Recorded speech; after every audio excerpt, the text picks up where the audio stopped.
What's up, guys? I'm Josh Pate. That's Steve Wiltfong. It is the weekly Wiltfong recruiting Whiparound. It's ultra busy because it's June. Dead period's over, Wiltfong. We've been doing videos the whole time, but folks hadn't been able to visit. So June 1st is here. Sure enough, I'm over on Knowles 24/7 the other night. It's like 1:30 in the morning. They got a 13-page deep thread going about all these visits happening. I guess someone ended up coining it Midnight Madness. Take me through the last few days, FSU recruiting, and where things stand right now. Man, the atmosphere at Midnight Madness looked awesome. You got Mike Norvell driving around in fancy cars, and there was certainly a buzz on campus. The coaches were fired up, building it up, and the prospects on campus were tweeting about it all night and talking to recruits there and sources around the program. There was tremendous energy in Tallahassee, and I wonder if this will be something that people do moving forward. If Florida State certainly should keep it a tradition when the dead period ends to start the summer moving forward. But cool event. Look, man, there's still people there. Like Kevin Coleman, the 5-star receiver from St. Louis. We're recording this Wednesday morning. He hasn't gone home yet. Jaleel Skinner, arguably the top tight end prospect in the class, certainly the fastest tight end prospect in the class. He hasn't gone home yet. These dudes arrived there Monday to open the doors. Tuesday at midnight. They're still there, and so they're having tremendous visits. For Kevin Coleman, he is one of the more important recruits on Florida State's board. They've been recruiting him as hard as anybody. I think they're going toe to toe with Alabama. They're putting themselves in tremendous position to land the 5-star receiver from St. Louis. Jaleel Skinner, I talked to several people that have spent some time around Jaleel Skinner this week, and they think the Noles are the one to beat for him. So those would be two dynamic pieces to an offense that's really evolving under Mike Norvell and his staff, and one that's been potent under Mike Norvell's watch for a long time, Kenny Dillingham and company there. Keep an eye on Florida State and Javonte Barnes too, Josh. Came from Nevada. Oklahoma's in a good spot for Javonte Barnes. He's going to go to Oklahoma's Champion Barbecue. But I think Florida State has really closed the gap there as well.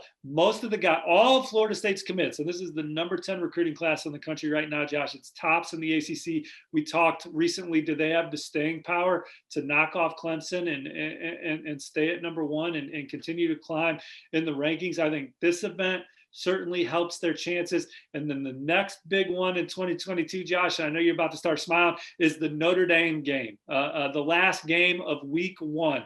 All of Florida State's commits are lacking in their official visit for that weekend. I think Kevin Coleman will be back for that. Jaleel Skinner will be back for that. Javonte Barnes, so many top targets.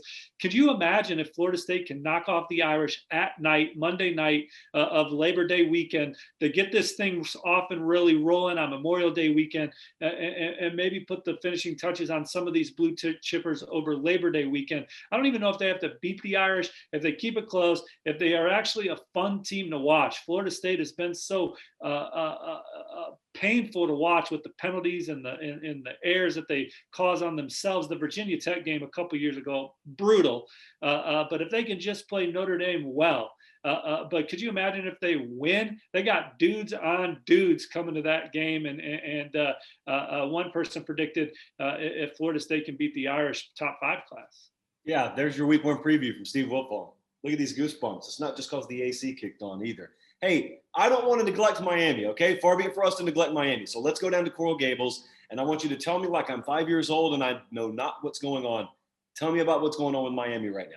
Well, Miami had their best recruiting class last year under Manny Diaz, and their best class since 2018. They finished number 11 nationally. That 2018 class finished number 7 or 8. So this is a program that has shown recently that they can recruit at a top 10 clip. And if Miami can land some of the guys that they had on campus yesterday for their barbecue, they're going to have a chance to make another run at a very high ranking recruiting class. They have just 2 commits right now, but they hosted a lot of their top targets. Shamar Stewart was the jewel of the group, local 5-star defensive lineman. I think that Miami comes into the summer trailing the likes of LSU and Georgia. For him, he's also high on Clemson and Ohio State, but I think Miami's staff really made a big impression on him.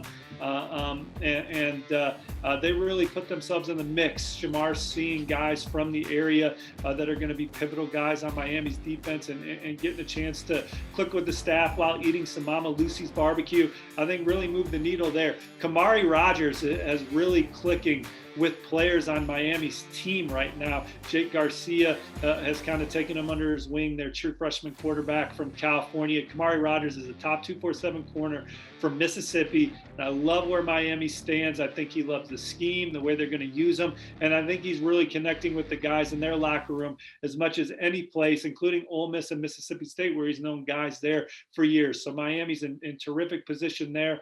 Florida State and Miami are some of the schools battling for Julian Armella. He visited both. He was at Florida State's Midnight Madness, then goes to Miami's barbecue. So nobody maximized day one that recruits could get out there like Julian Armella did. Sherrod Covell's a hard-hitting safety that's fits perfectly into Miami's defense. Coach Ish really turning up the heat for him. He had a really good visit.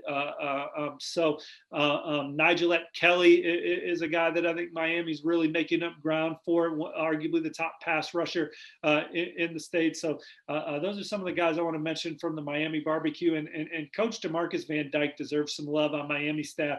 I don't think anyone's really working it as hard as him nationally, but Miami's got a couple ace recruiters with Van Dyke and Coach Field. Those are two guys that really get after it. And then they add Coach Ish, who I think is an up-and-coming recruiter as well. And so, we'll see if Miami can start closing the gap on teams in the ACC that are hot, like Florida State. We like to sometimes look in the comment section, Steve, like to look at some names people are interested in. So Keon Saabs is one that I want to toss to you right now. Top schools, timeline, what's the latest with him? So a 5-star from New Jersey who's playing his final season at IMG Academy.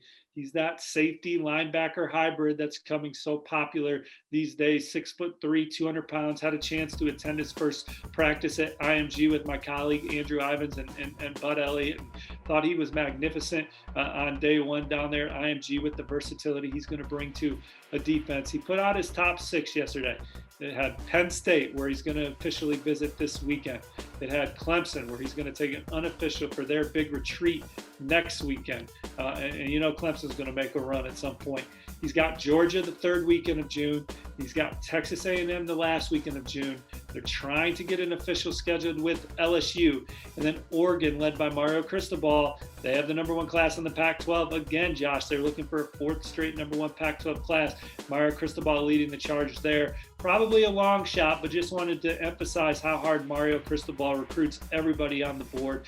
I'm not sure a head coach goes harder than Mario Cristobal.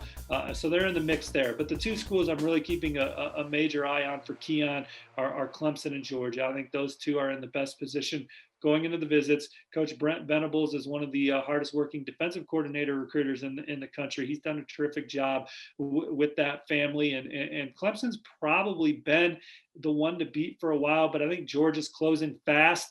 Talking to Keon yesterday, man, he's building a rapport with 4 coaches there. Kirby Smart, who gets after it, Dan Lanning, another terrific defensive coordinator recruiter, Coach Adai, and Coach Cochran. All 4 of those guys are involved. And Georgia's the team trending up in Keon's recruitment. We'll see if they can knock off Clemson. We'll see if one of those other visits is a big needle mover. But I kind of like Clemson right now for Keon Sabb.